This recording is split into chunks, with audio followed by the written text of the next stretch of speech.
What's up, everybody? My name is Anthony Irvin. You beat yourself? Yeah. Yeah, CB myself. Yeah.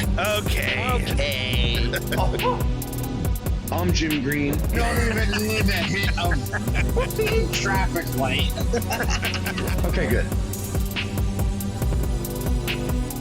Welcome to One set. Have you ever wanted to start your podcast but didn't know where to start? The One Set Bros are here to talk to you about Zencastr. Zencastr is the ultimate-based podcasting solution and now the all-in-one podcasting platform, making podcasting easy. They've sure made it easy for us to be able to record our podcast and our episodes every week for you guys. Once you've set up your account, you're simply one click away from recording a high-quality podcast with studio-quality sound and up to 4K video with your guests. My personal favorite feature is their multi-layered backups, which ensure our recordings are always in the highest quality, even during unstable web connections. And if you thought you needed multiple tools and services for your podcast, Zencastr's all-in-one podcasting platform allows you to create your podcast all in one place and distribute to Spotify, Apple, and other major destinations. Go to zencastr.com/pricing and use our code OneSetPod, and you'll get 30% off your first month of any Zencastr paid plan. I want you to have the same easy experience as we do with all our podcasting and content needs. It's time to share your story. What's up, everybody? Welcome back to a brand new episode of the One Set Podcast. My name is Anthony Irvin, and I'm here with my co-host, Jim Green. How you doing, buddy? I'm good, brother. Good to see you again. Absolutely. Wow. I actually have a little bit of a voice tonight, so I'm like, we'll see how long this lasts. So, yeah, I know we were talking about doing that watch along last week as part of our Patreon debut for watch alongs, but everything just made sense to do it last week. So, which was good because I was eager. I've been wanting to wrap this up. It came out, I think, October 26th or something like that. So it's been, or no, it was the end of September. I think so. I mean, it's been out for a decent amount of time. So yeah, we were trying to get almost that 2 in. months. Yeah, we were trying to get it in, but then we had a couple other things. But we were glad to finally start watching it, and thank you to everybody who tuned into the private watch along last night with us to watch the final episode. So if you missed it, there should be a way for you to still sign up on Patreon to rewatch it, and we'll let you know. We can always leave a comment or a little link in the descriptions here if you want to rewatch it. All you have to do is just sign up to our Patreon for free. You don't have to pick a tier, but we plan to eventually make this a tier. But right now we're trying it out for free with everybody. So while it's free, take advantage of it. And, we want to try to do these a little more often. So we're kind of just, doing a little bit of, testing the waters with this thing. So while it's kind of free at the hand, take advantage of it, and you guys can chat with us in real time and comment with us. And so try to get to know everybody on a real time thing instead of, commenting on other things where we're like, yeah, this kind of happened last week, but it's kind of fun to talk to people in real time as well.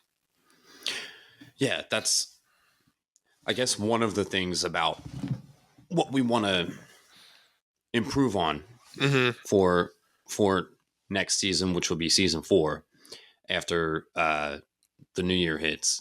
Yes.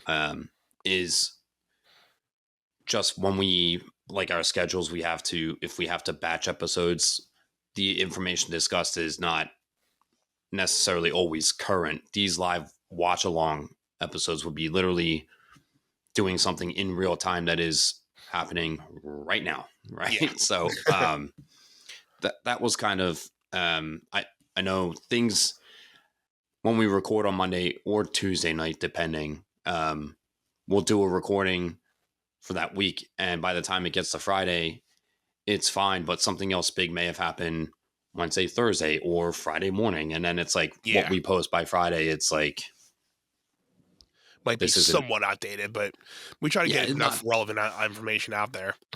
Yeah. And speaking of current things, there was a pretty big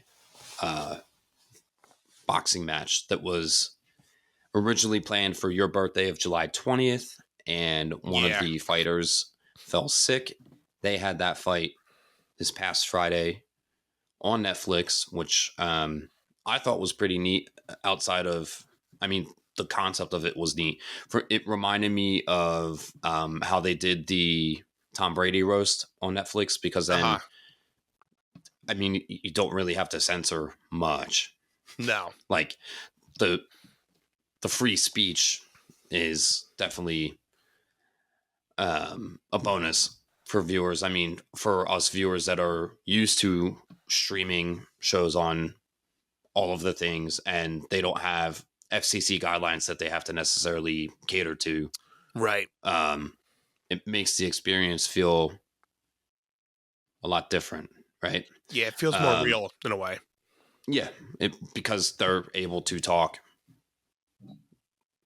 pretty loosely. I feel like the commentary and, you know, even the post-fight interviews, the dialogue was like, whoa, okay, this is they're really going there right now. I mean, the women's match, the co-main event, they really went at it.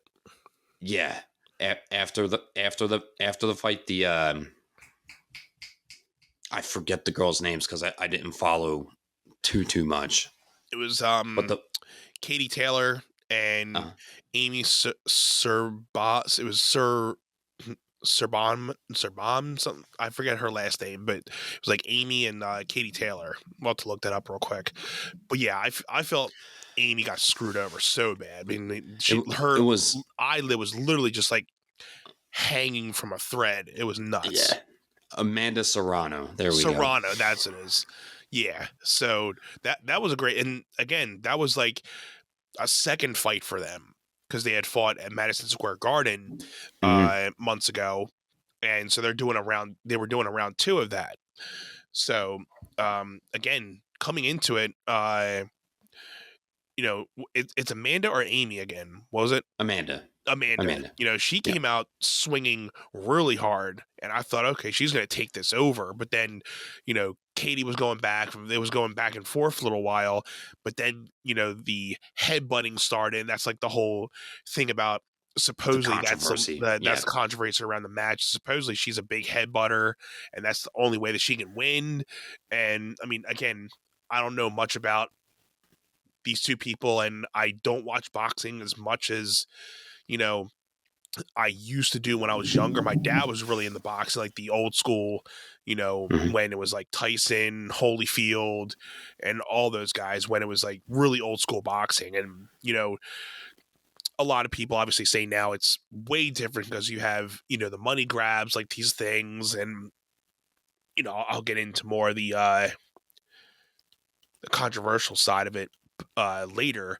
But, you know, when we were saying in the beginning on the fact that it was going to start, it was actually going to be on July 20th, supposedly from what Tyson was saying, that he had to go through like 8 blood transfusions and he almost died. So the fact that he went through all that and then still weeks later, still, you know, at 58, got into the ring and did 8 rounds, 2-minute 8 rounds, is still something to say. I felt bad because we were so ready to see, you know, Iron Mike Tyson, but, you know, the first 2 rounds of it, I was like, all right, he's just waiting for his shot. Like, let's go. I'm waiting for it. He's playing with them. He's playing cat and mouse, waiting for that open, and he's gonna knock him out. But then, you know, they started tying each other up. And then after that, you could tell Tyson was just like done. So it was either he was just gassed or just something within those tie-ups. You can tell, obviously, something was said. So, I mean, that's the thing with boxing today. It's just not that every match is a money grab, but there's a lot more celebrity value in it today that, you know, you can get your hard-earned money really wasted with a lot of these things. Because again, on the East Coast here, we waited until midnight to watch this fight, but then so many people were disappointed with how it turned out, right? Yeah. I mean,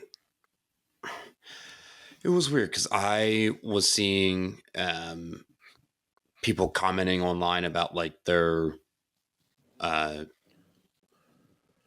like the quality of the streaming. They were saying like you couldn't really see or if it was buffering a lot.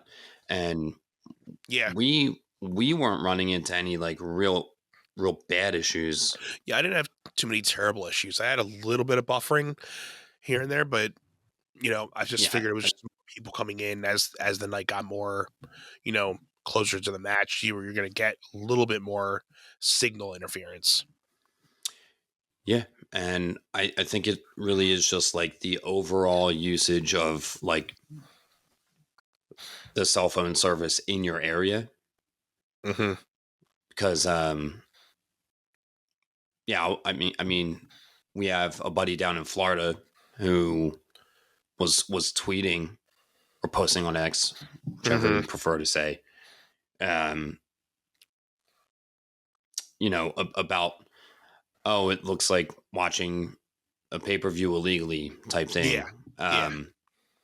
But I was like, I'm not having problems. I didn't start having problems until the Tyson fight itself. And I was like, okay, this makes sense because everybody's tuning in to see tuning in. Yeah. this, right? I think it was in the last, like the 8th round.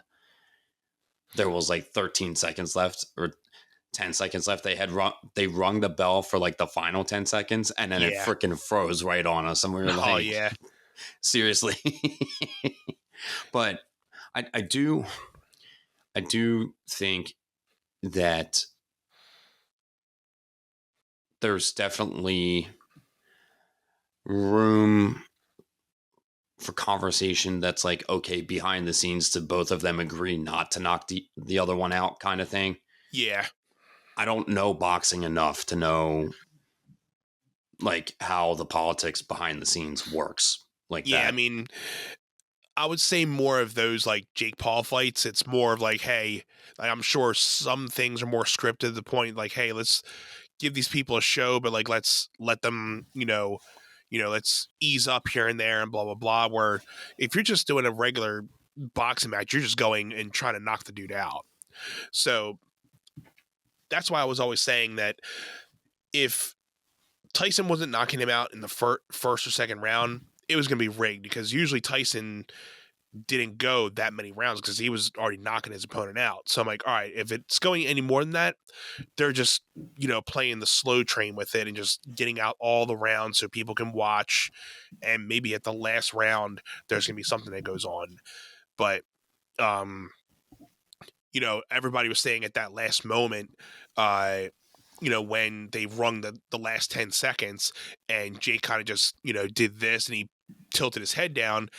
It looked like everybody was saying like Tyson should have just knocked him out at that point to just give like one last thing. But Tyson, and again, I was like, what is Tyson doing? Like he's literally just giving you the open field to just knock him out, but he just wouldn't do anything. And I'm like, I get it.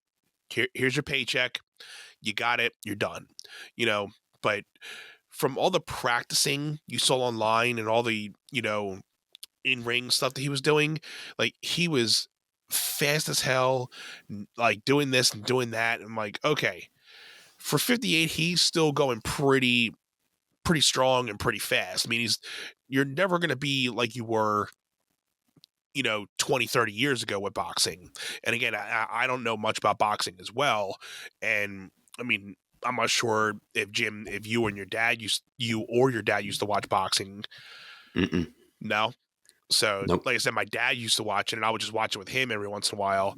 But I mean, I don't know the sport as much to really get into the X's and O's, but to the point of just being like, like, oh, well, you're waiting for your spot and then, the tie-ups and everything. So I don't really know much scorecard or anything, but just the actual like entertainment of it is more the fact that I just watch it for. And I'm sure the 6.6 million people that are watching online, 90% of those were the same value of like, this is just entertainment for me. I mean, I understand the meaning of boxing, but it's entertainment. So, you don't really need to understand what's going on. You just know two people are going at it. You want to see somebody get knocked out. Yeah, I think that was the most disappointing thing for me was because I was working Friday night and got home and turned it on, and it was in the middle. It was like round 6 of the Barrios and Ramos fight for the welterweight championship.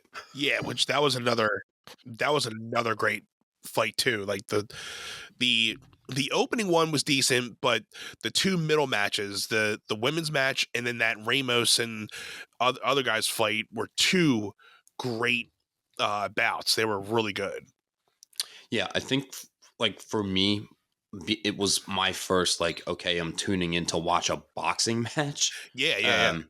And for the second half of that first fight that I saw, Barrios and Ramos, and then Taylor and Serrano, and then Tyson and Paul, I was like, I got to see 0 knockouts. That was disappointing in its own right. Outside of just, I thought that the Jake Paul Mike Tyson fight was incredibly disappointing. I was like, imagine paying good money to see that match, and then that's the match that you got. I felt the same way. I'm like, I feel bad for people. And again, regardless of the celebrities that were in the audience, but I feel bad for the people that took like hundreds and hundreds of dollars to go there, and then that's the match that they got. I would have been Thousands. I would have been so mad. So, it was definitely a money grab to my point. I mean, I get it, but the only thing that I'll say about Jake is, I mean, he can box, but I still think he obviously picks his opponents that will make him look good. If he gets in the ring with somebody that knows what it's doing, he's going to get knocked out. So I just think he picks and chooses who he can do that, because he knows, okay, at least I know this is going to be a good fight. I won't be getting in there with an extreme killer. And that's why everybody thought, okay, Mike Tyson, this dude used to rip people's faces off. So, everybody always thinks of Mike Tyson and they think of Iron Mike Tyson no matter what. Mm-hmm. So, I mean, I know there was the one moment, I think it was maybe in the third round or after the third round, and Mike was sitting down and he kind of got like that really strange like look on his face, like, I'm like, oh geez, dude. Like, I felt so bad for him. Yeah. And it's just tough to think like if Tyson didn't run into those health issues and the fight did happen back in July, I think we would have gotten it. I think we would have gotten a much different match. Like, I think with Tyson going through like a life-threatening health scare, Jake Paul wasn't going to knock his lights out. And I have respect for him, for Jake, that he knew Tyson was not at his 100% best. So he wasn't just going for the kill. Yeah, he just didn't take advantage of that. So I gotta at least respect him for the fact that he respects Tyson and the sport enough where he's not going to just be a total whoopsie and be like, you know what, you're doing this, so this is what we asked for. You didn't have to keep on doing it, but at least he showed enough respect that he's like, I'm not going to knock out this guy. We'll go at it. We're going to have a decent match, see what happens. But yeah, I just felt so bad because, Jake had this big entrance, and then here comes Tyson just walking out with a towel. I thought it was cool that he was like, I don't need nobody. I'm like, I'm legendary, walking out here on my own. And then the look on his face, I was like, he's either dialed in and focused, or he is thinking in his head, like, am I really doing this right now? Like, I thought that there was some doubt in his mind, and I was like, I don't like this. And then the match panned out the way that it did. And I think that they both definitely connected a couple times, but Yeah. it didn't feel aggressive like the women's match. The women's No. match was brutal. Yeah, like But definitely, like I said, in the first and second round, Tyson had he landed a couple hits on Jake that I'm like, oh, okay, now it's starting to pick up. Like he's starting to get his stride because maybe, obviously you've been out of the ring for so long. You can, do a lot of things in the ring when you're practicing, but when you're actually out there with the person, you're going to have a little bit of ring rust. So I'm like, all right, maybe he, now he's found his form, found his footing. And that's another thing, his feet were just you could just tell his feet were gassed by like the third round. But, Mhm. in the first and second, saying that, he started landing some punches and, like, all right, here we go. Maybe he's finding his stride and now he's just waiting for that open, 1-2. But then, I just think it was winded by round 4, man. yeah. Yeah. You can just tell, like, even when he was setting up, he was just not fully, standing on 2 feet. It's like he had like 2 left feet or 2 right feet, whatever you want to call it. But like, because uh, Jake had like hit him a couple times, and it took Tyson off his feet a couple times. And I thought he was going down maybe 1 or 2. I'm like, oh, here we go. Like, we don't want to see this, but and I think that's where Jake also respected the fact that, he saw him, going, thankfully either the ropes helped him or something, but he could have definitely taken advantage of that and start whiling on him. But, I'll give some respect to Jake again, the fact that, he knew he was playing with Tyson hurt. So, I mean, I'm not sure if Tyson will ever get back in the ring, but what would I see a second round with them and a healthy Tyson? I mean, who's not going to probably want to see it? Because then everybody's going to be like, well, Tyson's healthy now, but then again, they're always going to be thinking about what happened and everybody just got scammed. Yep. So they're probably not going to do, if they do, it's not going to be anytime soon. And I'll tell you what, it's not going to be in a football stadium. Nope. Like, no. Maybe Madison Square Garden. But, Yeah. I mean, they were an AT&T stadium that holds 80,000 people. Right. Dallas Cowboys were like, how do we get that in our field? Yeah. I will have to say, You mean you can have a sold out crowd?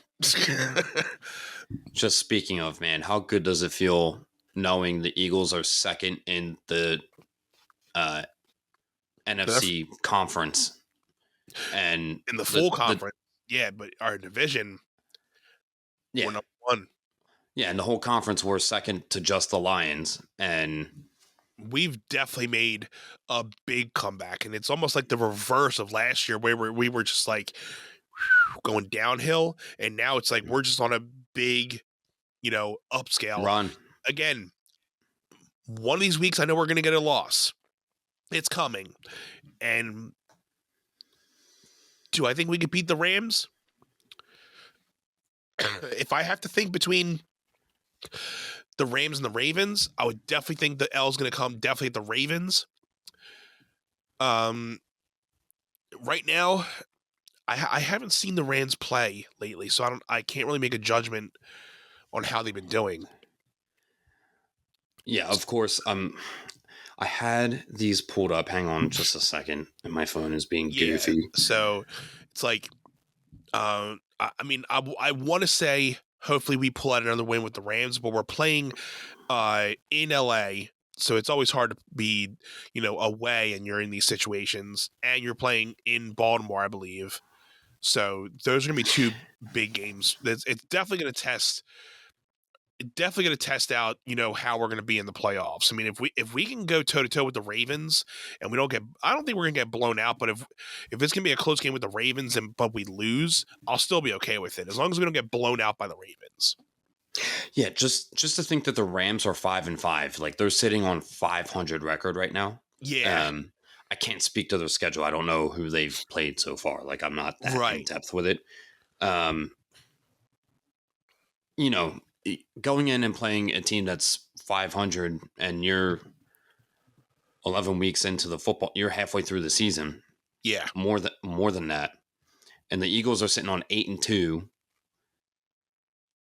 I'm not too worried about that Rams game right now. I'm just not. The only thing that I would say on the fact is that we have been playing some decent teams, but we haven't. Bengals were okay at the time. Now they're not good. Now they're really not good. I mean, we've had Dallas, but they were we had no Dak. We had a couple, so they were, dealing with their Dallas things. is no good. No good at all. They're kind of definitely just on a downhill for that one. That was how I got into all of this, was Dallas saying, yeah, how do we get, that kind of, audience for our games? And I'm like, okay, Dallas Cowboys, as of tonight, because it is Monday going into Tuesday, and they just played. I was going to say they did have the Monday night game tonight, right? They, out of the 16 teams in the National Football Conference, they're number 15. They are number 15. The Panthers are number 14 above them. So, dude. That's saying something. That's saying something. And then the number 16 team is the New York Giants. Yeah. They're looking at draft picks. So yeah. Exactly. They've got what is it? They know their season was done at week 4. So what is it? Daniel Jones? Yeah. Right? He is now third string quarterback. I'm like, dude, that guy's career is over. Yeah. Over. Yeah, pretty much. Yeah, the top 4 though, definitely looking like Birds and Lions, top 2 in the NFC, and Chiefs and Bills, top 2 in the AFC. Yeah, I mean, if we can keep Jalen, AJ, Smith, all our top guys, if we can stay healthy into the playoffs and hopefully into the Super Bowl, you never know. We might see a remake of Eagles and Chiefs again this year. Could. I would not be mad about seeing it, because we definitely need some redemption in that last one. Well, and if that were to be the case, and again, we're doing the knock on wood thing. Yeah. The Eagles beat the New England Patriots for their first Super Bowl, right? For us, if we were to win a second one, beating the Chiefs would be, we didn't go to the Chiefs and play an AFC team that just kind of got lucky and slid in. We'd be beating the Chiefs, right? Yeah. So I gotta say though, outside of those big 4, the Pittsburgh Steelers are 8-3, and they're third in the AFC conference. It's honestly, the Steelers are making pretty good terms this year too. So both PA teams are doing pretty well. So you can't count the Steelers out in the playoffs. They have playoff magic. The wild card is going to be interesting. Yeah. That'll be a good weekend to watch, the wild card weekend. That's going to be a fun weekend, depending on how the rest of these last couple weeks fold up. But because you always have at least the Vikings, the Ravens, the Steelers, a couple other guys that are right in the middle, and they just need that extra win to get in the playoffs. But this wild card weekend is going to be fun. Yeah. And hopefully we can, win our division, win home field advantage. That would be perfect for us going into the playoffs with some home field advantage. The first week bye out of the playoffs, that would be stellar. If the playoffs were happening with the current seeding, we would be playing the Commanders. Yeah. In the wild card round. And they would be playing in Philly. Yep. If that were so I would be highly confident. The Lions would have home field, or the Lions would have the first round bye, and then the Eagles would have home field until they played the Lions if the Lions went to the Right. NFC Championship round, which Yeah. it certainly. I don't know. Again, playoffs are always a different beast, Yep. but Because it's one and done. That's the best thing about it. It's just one and done. So you never know. It's you can have the and we've seen it in the Cowboys every year. You can have the best schedule, but if you don't come into that first round ready, you get knocked out. And again, we did it last year too, but we were already tanking. So we got into the playoffs, but we just totally, fell off, and we knew we weren't going to win that playoff game anyway. No. There was like wishful thinking that they would hit a stride and turn it around just in the playoffs. I was like, We were hoping so much. yeah. I mean, What was it? It was the Bucks that we lost to. it was right? the Bucks game. Yep. Yeah, it was tough. But I'm like, yep, turn this stuff off. Yeah.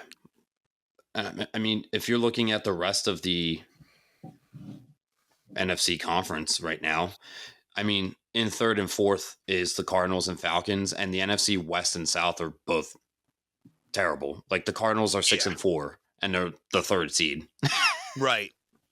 and then the Falcons are 6-5 into the fourth seed. And then the fifth seed is the Vikings, and they're 8-2. So what makes them fifth and makes the Eagles second? I guess it would be points forced versus points allowed, Probably. kind of thing. Probably. There's a lot of things that, after record, then it starts going down the row with stats, I think. Yeah. I mean, it'll be interesting to see how the brackets move around. Like I didn't pay too much attention to like the baseball rankings until middle of August when there was like 6 weeks left, because you kind of figured your people in the top 4 were sticking around, but it was really just like the Braves getting knocked out in the very last moment. Like the Braves or not, no, the Diamondbacks got eliminated. Because the Diamondbacks were technically in postseason contention, and then the Atlanta Braves and the New York Mets had to make up 2 games, and it was like if they each won one of the games, then it pushed the Diamondbacks to the number 7 seed, and only the top 6 go in, which was great. But at any rate, back to football. Yeah, I mean, it's like the number 8 seed is the Rams, and they're 5-5. So it's like, yeah, they could pick up a win and go to 6-5, and then the Commanders could lose and go to 7-5. But who do the Commanders play? Who are they going to play? Yeah, what's their next game? Let me see, really, really quick. Because again, like you said, that can really determine. Like we have the Rams and we have the Ravens. So what do the Commanders? What are they looking like? They have the Cowboys next. Okay, that's a scheduled win. Yeah, are they in Dallas or are they in Washington? They're in Washington. Okay, yeah. So Washington's winning. Yeah. And then they host the Titans, which the Titans aren't anything super special, right? Yeah. They used to be. Just until Henry left. Yeah, Titans are 2-8. Titans are 2-8. They're 14th in the American Conference. That's another scheduled win. I shouldn't say scheduled win like that because you don't really know going into the season what anyone's going to do. Why can't I find... I have so many tabs open in here. Hang on. Sorry, everybody. We're really on it today. No. It's good to definitely get later into the season because then you start making the predictions of like, okay, if these teams win or lose, then it gets affected by these. Then this will push them into wild card contender or push them into they only have to win 1 or 2 more games to get the home field advantage or win the division. So, again, we're sitting at 8-2 right now. I think usually by like wins 11 and 12, you're usually clinching the division or home field advantage. So if anything, we have maybe about 4 games to win right now. And we almost definitely should, based on our schedule. Right? I would say all our division games, we should hopefully be winning the remainder of the year. So it's the Panthers, the Steelers, the Ravens, and the LA Rams. Those 4 are the ones that if we can pick up. Well, the Panthers were going to win, right? Yeah. And I would say I think we'll beat LA. I'm not too concerned about that game. And I know you and I were talking a couple days ago about the Steelers game, and I was like, that to me, it's whoever has home field for the game, they would win that matchup. Like if the Eagles were playing in Pittsburgh, I think the Steelers would take it. Considering that the Steelers are playing at the Link, I think the Eagles are going to take that one. Yeah, I mean, if we can go 3-4 or 2-2 with those teams, and if we can, hopefully win outright our division games, we'll be sitting pretty well. You're talking about losing 1 or 2 more games the rest of the season. I'm saying for just those 4 games. Those 4 I know, games. But outside of those 4, we have the other 4 division games, right? So we still have you're saying we should win them. I mean, the Commanders is up and down. I would be okay losing to the Commanders the second time because we're going to be going to Washington, so that's going to be hard. Cowboys we face in the Link, that should be easy depending on where they are at that point. Giants, we have to go to New York, but the Giants are nothing. They're not even going to be playing for anything. That should be easy. Yeah. So they're losing to get draft picks. So right. Yeah, I mean, if anything, out of the total season, 4 to 5 loses. I know I went like 12-5, but I'm still okay with even if we do go 12-5. That is pretty decent, and that's almost around the same record we had the Super Bowl year with the Chiefs. That to me would be they're beating the Rams, they're beating the Panthers, and then they'd be they'd be beating the Rams, the Panthers, and the 3 remaining division games. So they would win 5. 13-5? Because then we will lose the Ravens game, the Steelers game, and and the Commanders. So not 5. So in theory, to stick to your 12-5, we would be beating the Rams, the Panthers, the Cowboys, and the Giants. Will get us the next 4 wins because they have 12 currently. Yeah, that would get them to 12 wins, and then they would be losing the Ravens, Steelers, and Commanders game. So they would get 3 more losses, which would take them to 12-5, which is like it's reasonable. I mean, it's incredibly realistic. But I wouldn't be surprised if they pull out a winner with the Steelers.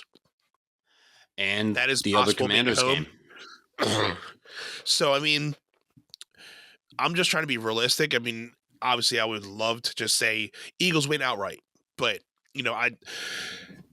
Ravens is going to scare me no matter what.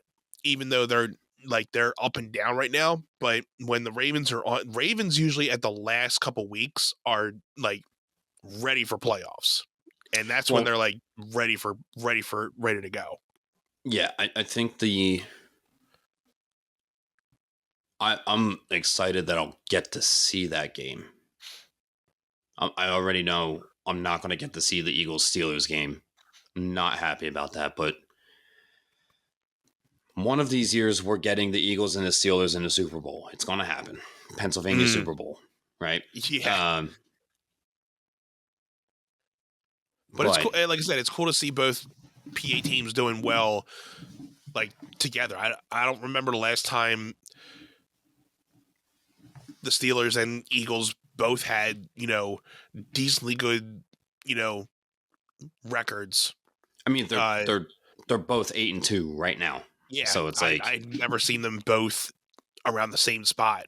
So yeah, at least in the years that I've been watching, I'm sure it's happened. But Eagles are the second in the NFC, and the Steelers are the third in the AFC. So I mean, it's not out of the realm of possibility, but it's right. it's just like, okay, the Steelers would have to knock out Kansas City in the AFC Championship. I would imagine that would be the AFC Championship match if the Bills didn't make it to the AFC Championship, which is possible. Sometimes they fall short. Yeah, it depends on how it really falls for them. I just feel like with them, they're either really on and really good, or it's just little sloppy things, and then they fall short. Yeah, I mean, if their quarterback's on, they're good, and when he's off, they're all off. I mean, and they're such a good team. I feel bad for them. The Bills and the Eagles going into overtime last year, and the Eagles winning, I was just like, man, Josh Allen just crumbled under the pressure of OT, man. Like, cause he just can't get right. Nah. And again, likable dude. And, when he's good, I'm like, all right, there's Josh Allen. And then when he crumbles, I'm like, come on, man, keep it together. Like, you got to keep your cool all the time. Like, and it's just the consistency is hard. And you can make the same argument with, how Jalen has been a little here and there, but again, he's on a good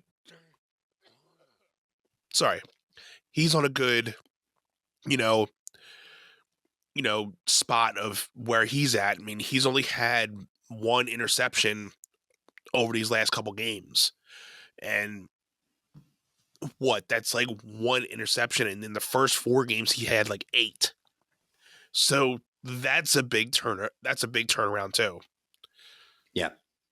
Sorry, I'm just trying not to cough every 5 seconds. So if you hear you're good. If you guys hear my voice like trying to chuckle and like that, I'm trying to hold in coughs here and there. I'm still working this stuff out. By the time this drops, you'll have already been to the doctors, which you're going tomorrow. By this time, hopefully I'll be good, and then next week I'll be a little more better than this one. Yeah, man. Looking forward to seeing how this, like, I for the first half of the season was very tuned out of football. Like, it was rough. Not intentionally, just the way like life scheduling things were happening. I was like, I'm not even, like, I had work some weekends, I had family things some weekends. I know you can attest to that, and it's just right. But I'm going to be able to see a lot of the majority of the remaining Eagles games and the postseason. So I'm happy with that, just to see, okay, which teams are making it into the playoffs. And then I do enjoy watching. I like watching teams get bumped out of postseason contention. I don't know why, but it's like, especially if their story is like, oh, they were riding a high at the start of the season, and then it's like they did the Phillies thing. Yeah, right. I mean, the 2-2 at the beginning of the year, it's not bad, but I think it's just the way that we were playing that we could have definitely easily lost all 4 of those. Because the second game we lost just because of that missed ball by Saquon, and that could have been an easy touchdown. We probably could have won that game.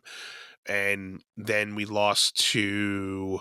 That was the Falcons game, right? Yeah. Which was that was game 4, which I think we talked about this last time. Yeah. Because I missed the second game, which was the Tampa game. And the Bucs. Yeah. Yeah, and then we went to New Orleans, and everyone's like, "Oh, the Saints are starting off hot," and now the Saints are not good. Right. Like they're. I think that 2-2 is not bad. It's I just think it's the way that we were playing that we needed a shift in something, because it was like we were heading towards another failure. Jalen was turning over the ball, and we didn't have AJ Brown either. So we didn't have him until after the bye, mostly. So it was just a massacre of stuff. And then after the bye, we got people back. Looked like Jalen was more focused. So just the bye worked for us. Overall, when we were all like, "Whoa, we're getting our bye week in week 5," we're like, "What is that?" I was like, "I don't like that at all," because then you got to go the rest of the season. Yeah. Yeah, but I do believe that bye week absolutely worked out for us, which you were just saying that. But if anything, we're the Eagles are within right now a mini bye week, because they just got done playing Thursday Night Football, so they get a 10-day off, to be ready for the Rams, which hopefully brings us back to the point. Hopefully that'll play us to an advantage going into LA, because we'll have all that rest and be ready and prepared for it, instead of being, on a Sunday and then having to play Thursday Night Football in LA. So, hopefully that little bit more of a rest will hopefully take the leverage we need to get another win out of LA. Yeah, I mean, okay, the Falcons were game 2 and the Bucs were game 4. My bad. Yeah, the Falcons game 2 was that field goal that the Falcons made and wound up that they just won the game by 1 point, right? Yep. Yeah. But our schedule after the bye week was Browns, Giants, Bengals, Jaguars, Cowboys. Like all 5 of those teams right now are trash. Just trash. Yeah. Trash. Like so really that's bad. why it's like it's hard to pinpoint, like, yeah, we're winning, but we're not playing good teams. So that's why I feel, the teams coming up, the LA Rams, the Ravens, the Steelers, not saying the Panthers.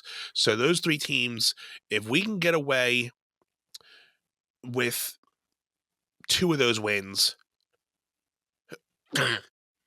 it'll definitely, put us in another category of like, okay, I think we're ready for the playoffs. If we beat the Ravens, then that's be like, hey, Super Bowl, we're looking at you. I think if we can beat the Ravens in Baltimore, it's literally that will move the needle for me to say I think that the Eagles are going to win the NFC Championship and go to the Super Bowl. Yeah. If they don't beat the Ravens in Baltimore, I'm like, okay, it's going to be a tight game with the Lions if that's who they wind up playing for the NFC Championship. Yeah. If they get to it, it just depends on how that game goes. If they get blown out, then assessments. But if they do good and they just lose it, then it'll be like, you know what? I mean, they fought hard, but we're going to get somewhere. But they played a good game. But if we get blown out, then it's like, we got to reassess what we're doing. Yeah, or the other end of the spectrum, which nobody's talking about. What if they blow the Ravens out in Baltimore? Exactly. That would be like. Then you're talking about like, okay, they could maybe win the. Like, don't even want to say that it. name yet. We're not saying. Yeah, it's too early for that, but they could win the. We'll keep that to you guys. Imagine what it is like. Yeah, the taper mole. You know what I'm saying without saying it, right? Yeah. They're winning the taper mole. It rhymes with the taper mole. Anth, do you want to talk wrestling real quick? Yeah, we got War Games coming up, right? Yeah.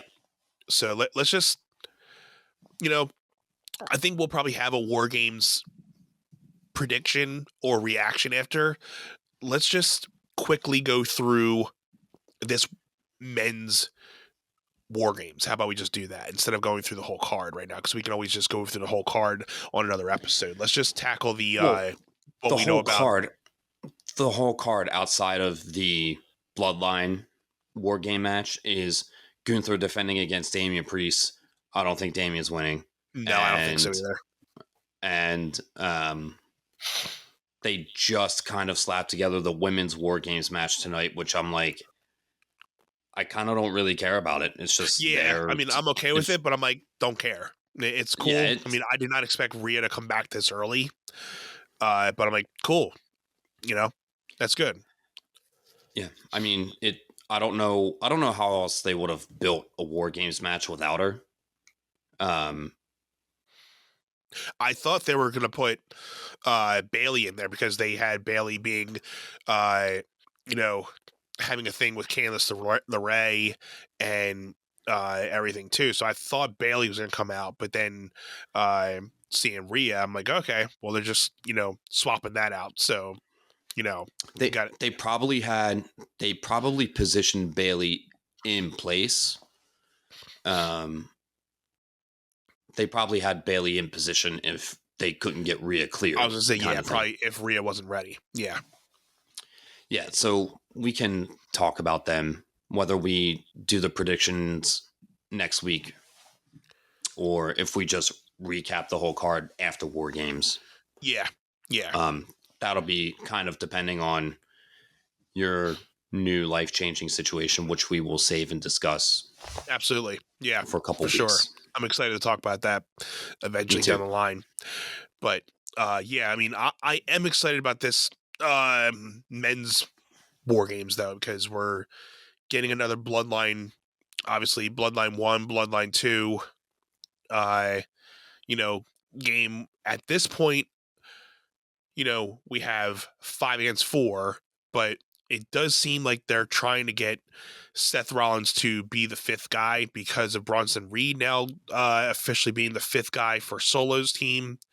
So, I mean, we can obviously see it. I mean, I was asking you earlier tonight, do you think they pull the trigger on revealing that obviously Seth is just going to give in and be the 5th member, or do we just slow roll it even until War Games and then Seth just comes in and helps them out during the match?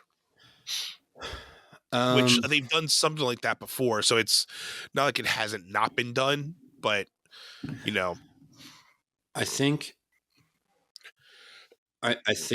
that the way that they've built, and I gotta say, Bronson Reed getting added in with Bloodline 2.0 with Solo and all them, golf clap, just because totally didn't expect it. But then as soon as he was on the TV for SmackDown, and when I say on the TV, I mean when I saw it online because I was not watching SmackDown, I was just like, oh, whoopsie, they got Bronson Reed over with Solo. I was like, they're going to make it interesting to get Seth into the Roman team. Mm-hmm.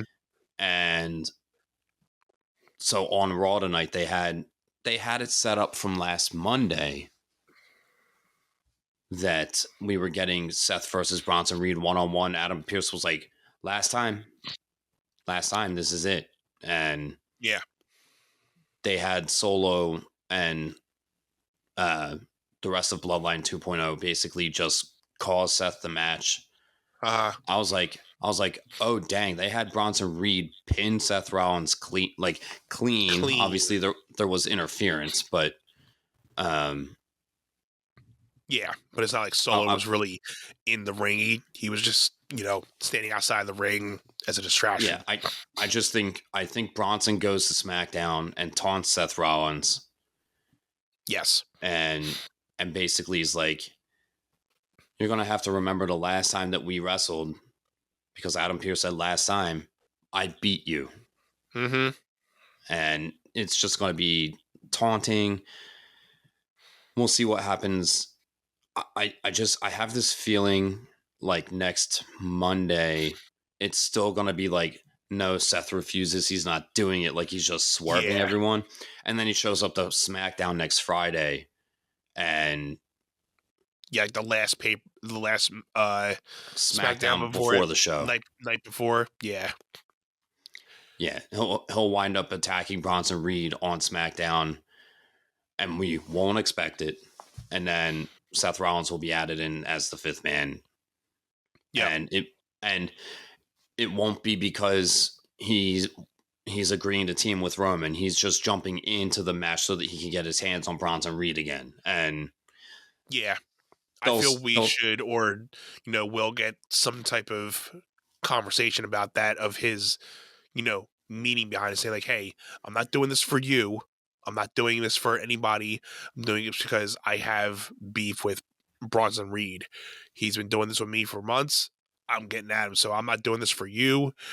Whatever you got to do for your family, you do whatever you do, but I'm getting Bronson Reed. Yeah, and Seth is basically going to tell Roman, stay the hell out of my way. Exactly. And then we're going to get Roman accidentally spears Seth in War Games. Yeah. And then something's going to happen, and I think Bloodline 2.0 just I think that they're going to win War Games, and it's because you have to keep elevating Solo. Yeah.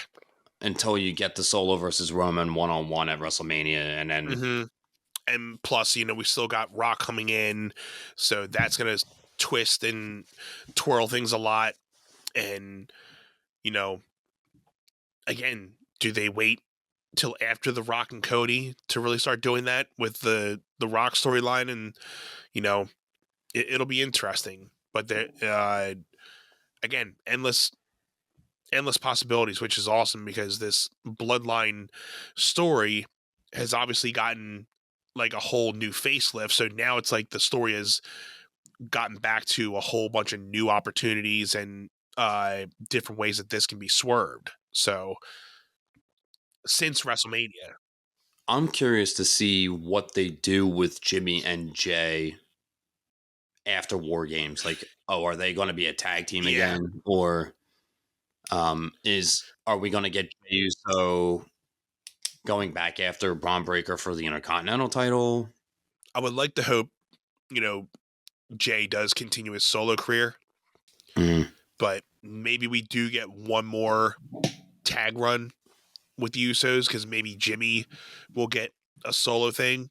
But obviously Jay's already been committed as a solo guy, so I'm not sure how Jimmy can do on a solo run, but maybe that's just something that he'll have to work out as well. But maybe we will get one Usos tag match out of this Bloodline thing before the WrestleMania. Maybe it'll be on WrestleMania, maybe one of these other pay-per-views, but maybe we will get an Usos tag match with somebody within the Bloodline.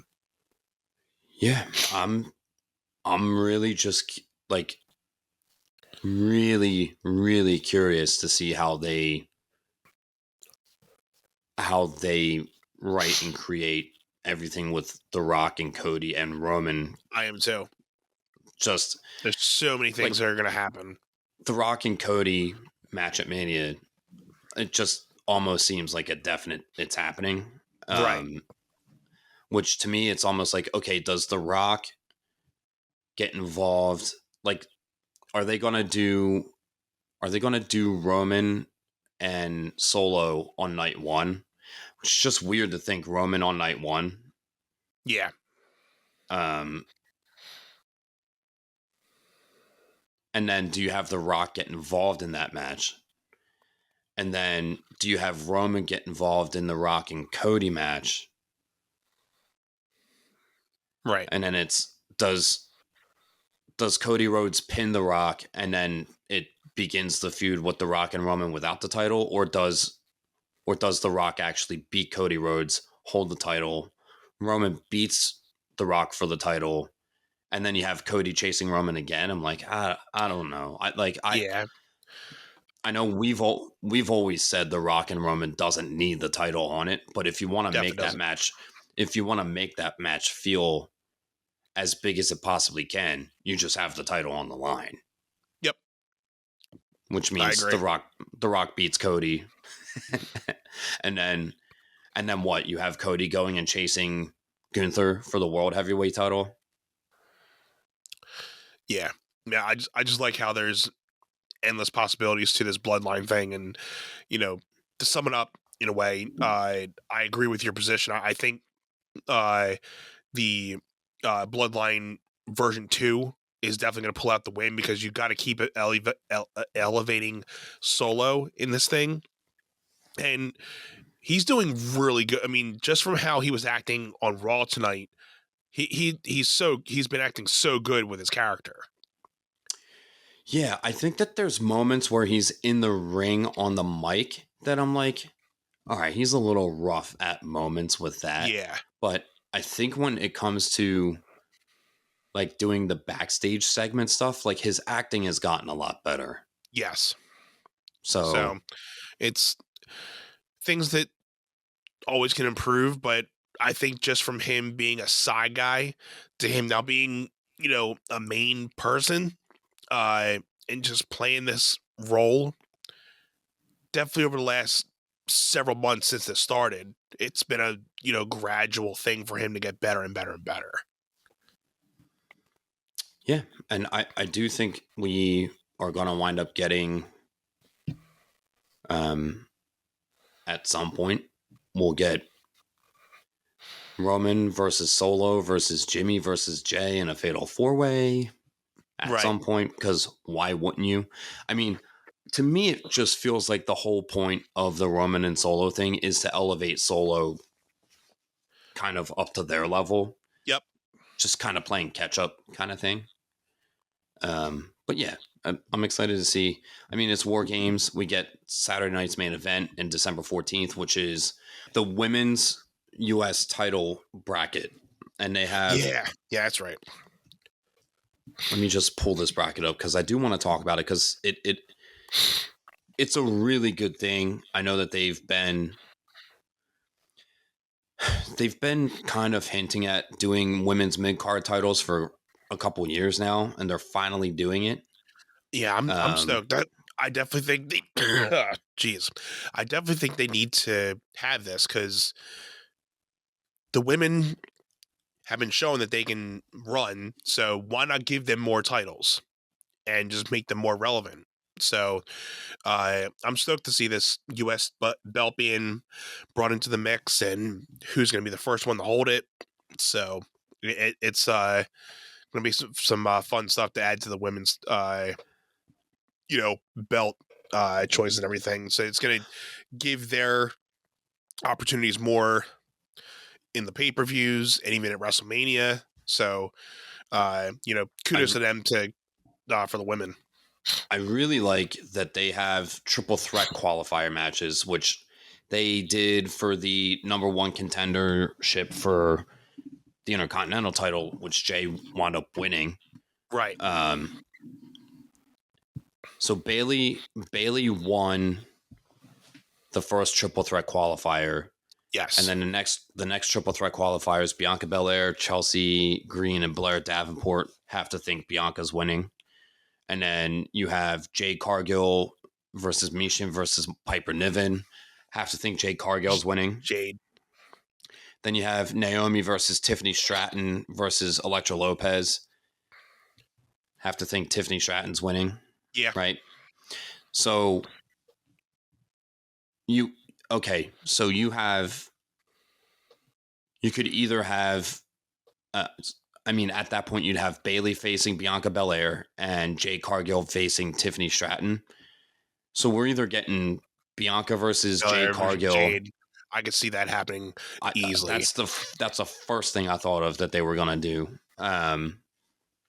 But you'd have to get the tag titles off them, unless you're going to keep it that way, and then it's like that would kind of make it more interesting, because like, okay, you're going after a belt, but you guys are also the tag champions too. So right, and then what you can do is have one of them win, and the other one will act professional, and they'll still have to carry on as the tag champions.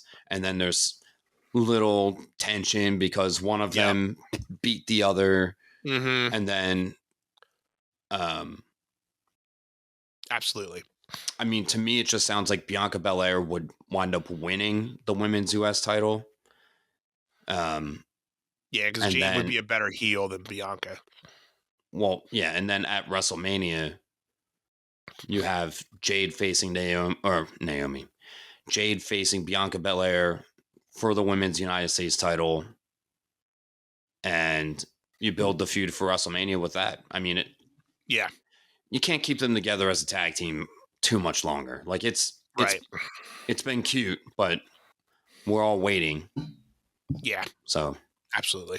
outside of that, it's Bayley versus Tiffany Stratton, which it's fine, but I think Paul and Sean are really good about trying to make the representation thing happen, right?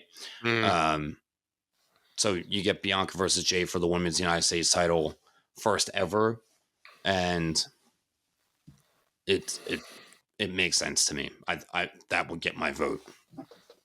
And again, I would have Bianca win it as the inaugural champion, Right. and then you have Jade win at WrestleMania if they think she's ready, which I don't think that she is. Like, I don't think that Jade I don't think Jade's hitting the strides.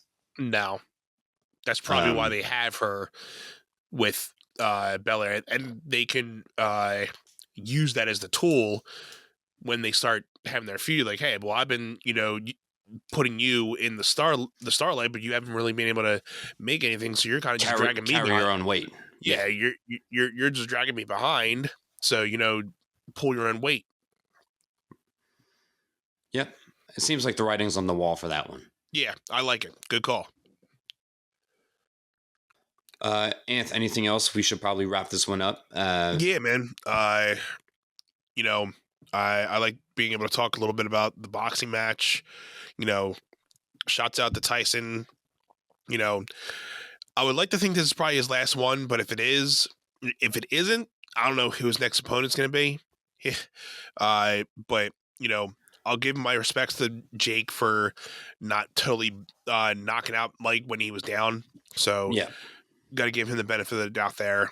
And go Birds. They're going to be, hopefully, in the next 4 to 5 weeks, we'll be talking a lot more, playoff material, where we're going to be landing. So these next couple weeks are going to be really big determinations on where we're going to be fitting in. So, yeah, man. Yeah. Other than that, thank you all for being here. Once again, my name is Anthony. My co-host Jim Green. We're here every Friday talking to y'all about, anything we like pretty much. We talk about our lives. We talk about some of our favorite things. So if you're here for the first time, leave us a comment. Let us know what you thought. If you're here and one of our OGs, leave a comment. And we'd love to hear from you guys. Buddy, anything you want to say before we get out of here? Nah, man. Love you, brother. Thank you all for tuning in with all the love. Until next time, have a good one, y'all. This has been One Sec, guys. Thank you.